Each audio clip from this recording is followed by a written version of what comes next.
I was looking for a course in the innovation or design thinking space and researching around the courses that were available. It was a very easy choice in the end to go with the Innovation by Design course.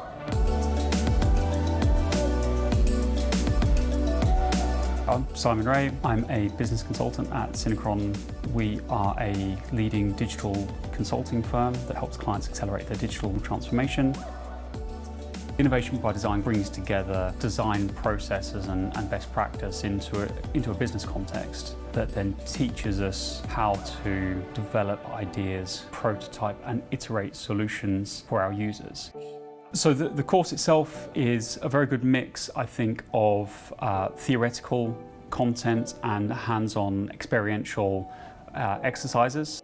We are thrown in at the deep end with practical exercises to understand user insighting. We're out in the heat of the Singapore day. We go out in the streets to meet users and walk in their shoes as part of our innovation challenge.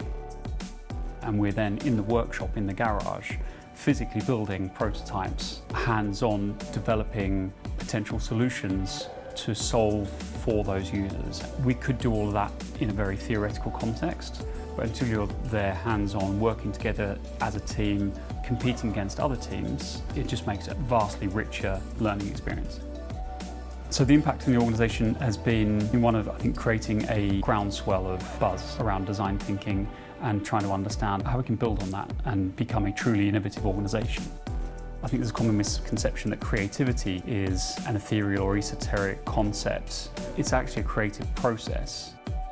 Since going on the course, I've developed that understanding of what good design actually is, and the process that can lead you to good design isn't that difficult.